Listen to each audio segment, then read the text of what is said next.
Section 3.3 example number 1. Find the average rate of change for the given function.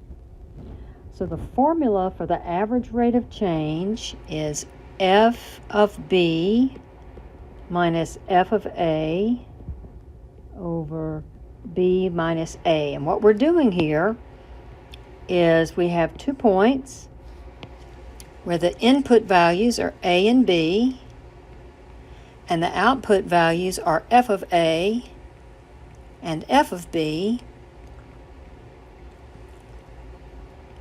and we're trying to find the slope between these 2 points. So it's just basically the standard slope formula, y2 minus y1 over x2 minus x1. So for us, this one would be f of 7 minus f of 0 over 7 minus 0. So that would be our choice A.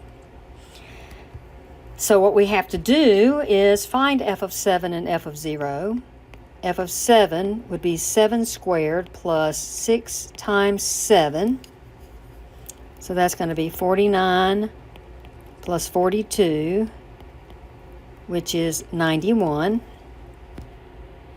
And so we get 91 minus, of course, f of 0 is going to be 0, right? Because you get 0 squared plus 6 times 0. So 91 minus 0 over 7 minus 0.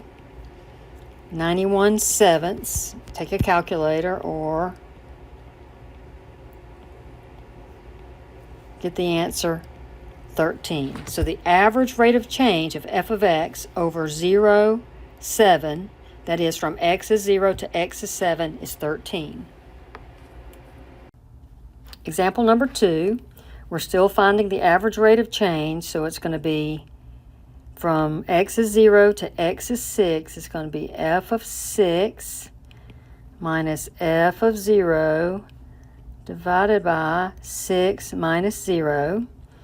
So f of 6, 6 squared plus 3 times 6, 36 and 18, that's going to be 54, minus f of 0, again, is going to be 0 squared plus 3 times 0, so it's 0, over 6 minus 0 is 54 divided by 6, which is 9. The average rate of change from x is 0 to 6 for the function x squared plus 3x is 9. Example number 3. Find the average rate of change of the function over the given interval. So our function is y equals the square root of 2x, or f of x is 2x. Same thing, square root of 2x. So between 2 and 8, we need to find f of 8 minus f of 2 over 8 minus 2. So f of 8 would be the square root of 2 times 8. The square root of 16 is 4. F of 2 is the square root of 2 times 2. The square root of 4 is 2. So we get f of 8, 4, minus f of 2, 2, divided by 8 minus 2 is 2 divided by 6, or 1/3.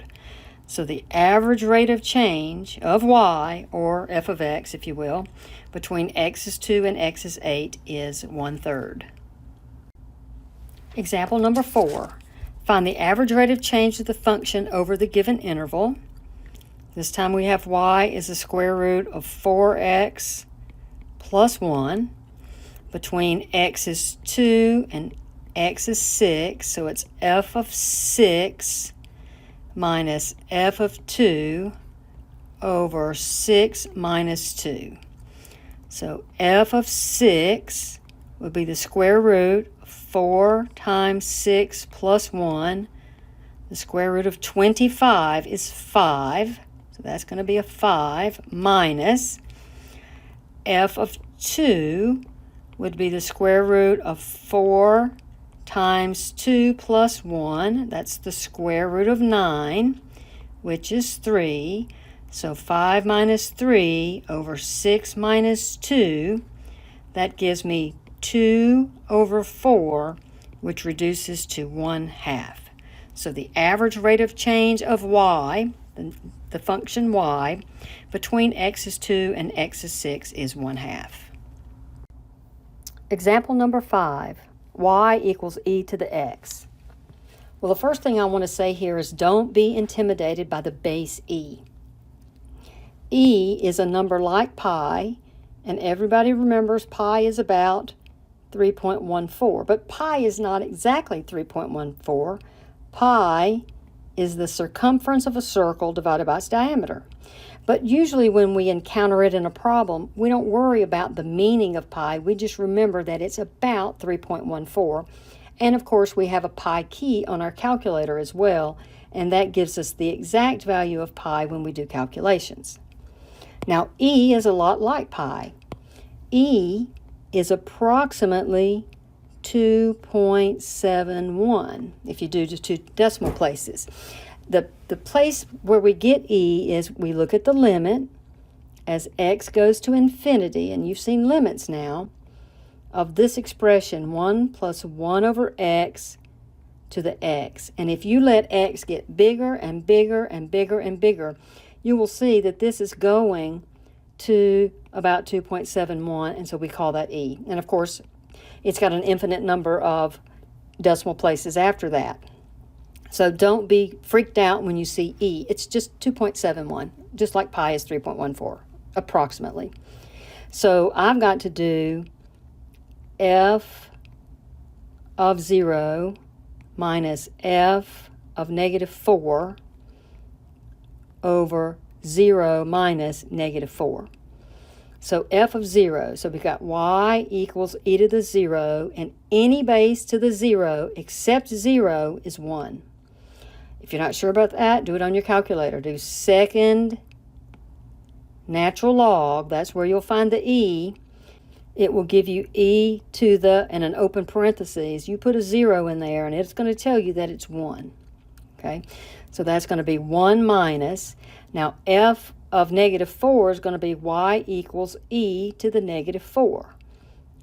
E to the -4. And then that's divided by 0 minus -4, or 0 plus 4. So it's 1 minus e to the -4 over 4. Now, this is the exact answer, okay? But they ask us to do it to 4 decimal places. So we'll get a value for our numerator using our calculator. So I'm going to just type in, and let me show you. It's going to be 1 minus second natural log. So it's going to have to hit those keys. It's going to give me e to the parentheses. I'm going to type my -4. I'm going to get that answer to about 6 decimal places, and then I'll divide it by 4. Now, if I want to do it all without writing this down, I would have to put parentheses around this, and that way I could just do it, divide by 4, and then I wouldn't have to write it down. But I'm going to write it down. 1 minus second natural log. That gives me the e to the open parentheses, -4, close that. And that gives me about 0.981684. Now, I'll go a little bit extra past 4 places just to be sure I'm rounding. I'm going to divide that by 4. So divided by 4, and I get 0.2454. So 0.2454. Again, don't be intimidated by this letter E. It's simply the symbol that is used for this expression, okay? And it's a value of about 2.71. Example number 6. Suppose that the total profit in hundreds of dollars from selling X items is given by P of X equals 5x squared minus 6x plus 10. Complete parts A through D below. So A, find the average rate of change from 3 to 5. So look, I'm going to have to do P of 5, P of 3, and down here they want us from 3 to 4, so I'm going to have to do P of 4 because I already know P of 3. Okay, so I'm going to go 5 times 5 squared minus 6 times 5 plus 10. You can do that on your calculator or just do the arithmetic. 5 times 25 minus 30 plus 10 is 125 minus 30 plus 10. That's going to be, let's see, 105. P of 3 is going to be 5 times 3 squared minus 6 times 3 plus 10 is going to be 5 times 9 minus 18 plus 10, 45 minus 18 plus 10, and that's going to be 37. Okay, and then I'll go ahead and do this P of 4 just so we have it. P of 4 is 5 times 4 squared minus 6 times 4 plus 10 is 5 times 16 minus 24 plus 10. That's going to be 80 minus 24 plus 10 is 66. And so now we can do our rates of change. So I've got P of 5 minus P of 3 over 5 minus 3. P of 5, 105 minus 37 over 2. That's 68 divided by 2, so that's 34. So the average rate of change of the profit as X, the number of items sold, changes from 3 items to 5 items, is a positive $34 per item. So the profit is going up. It's a positive number. Now we're going to go from 3 to 4. That was from 3 to 5. So 3 to 4 will be P of 4 minus P of 3 over 4 minus 3. So P of 4 was 66. P of 3 was 37. So 66 minus 37. And that's going to be over 1. That's 29 over 1, or 29. So you can see from the profit's not going up as much from item 3 to 4 as it is from items 3 to 5. It's only $29 per item. So now we want to find and interpret the instantaneous rate of change. So we have a formula for the instantaneous rate of change that's slightly different. It's going to be the limit as B goes to A, so we're going to get closer and closer to that first point from B moving back to A, of f of B minus f of A over B minus A. Now we know what A is. Remember we're moving backwards. I'm just going to make it a little graph. It may not look exactly like this, but look, we're moving backwards from 3 to 5, or from 5 to 3. We're moving closer and closer to this 3 right here. So we know what our first X is. So that's our A point. So it's going to be the limit as B goes to 3 of f of B minus f of 3 over B minus 3. Well, f of B is going to be, put in a B instead of an X in this formula. So I'm up here, and I'm going to say f of B is 5 times B squared minus 6 times B plus 10. Okay, and then f of 3 is 5 times 3 squared minus 6 times 3 plus 10. So that's f of 3 we already did, but I'll go ahead and do it. 5 times 9 minus 18 plus 10. 45 minus 18 plus 10 is 37. That's what we got earlier when we did that. So I have, in filling in this formula, okay, I have to fill in this formula right here. The limit as b goes to 3 of 5b squared minus 6b plus 10 minus 37 over b minus 3. Now I need to clean this up a little bit. 5b squared minus 6b minus 27 over b minus 3. Now I can't substitute the b as 3 in there. At this point I could make a chart, right, and go 2.9, 2.99, 2.999, and 3.001 and 3.01, 3.1, and get closer and closer. Or this is one that can be factored. Okay. Now, I don't know exactly what the factoring is going to be, but I guarantee you there's going to be a b minus 3 up there, down there. So these are going to cancel out. So I'm just going to figure out what would have to be left. Well, to get a 5b squared, I'm going to need a 5b.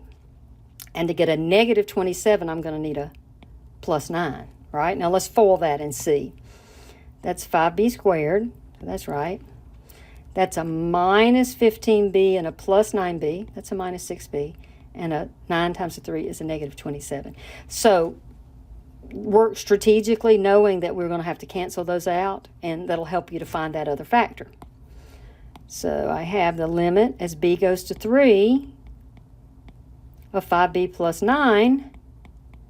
And so that's just 5 times 3 plus 9. 15 plus 9 is 24. So the instantaneous rate of change is at x equals 3, okay? It has to be at a specific point, is 24. Now, what does this mean? Let's go back to the beginning and look at what x stands for. That's the items that we're selling, okay? So when 3 items are sold, that would make sense, okay? $3 an item, that doesn't make sense. Okay, because X stands for the item sold. So it's either the first one or the last one. And look, we got a positive number. Okay, that means it is increasing.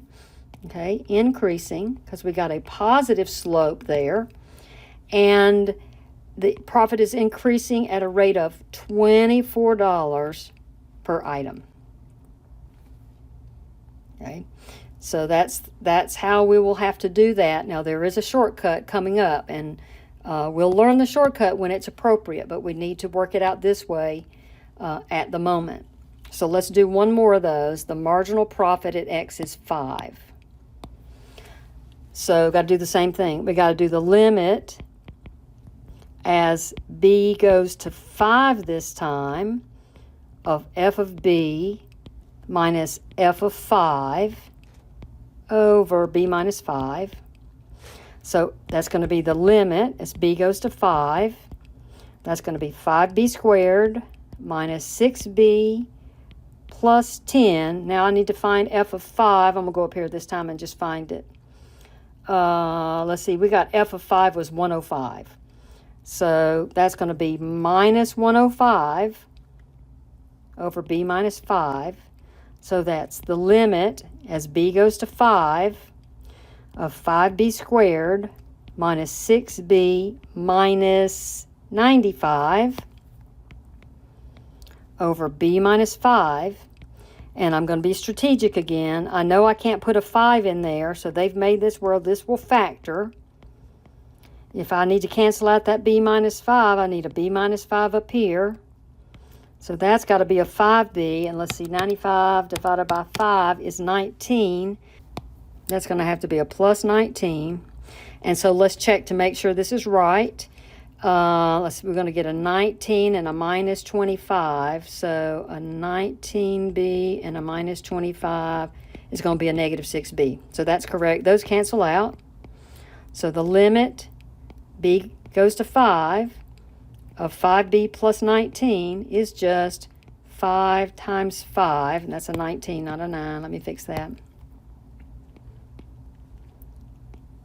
Plus 19, 25 and 19 is 44. So this time it's $44.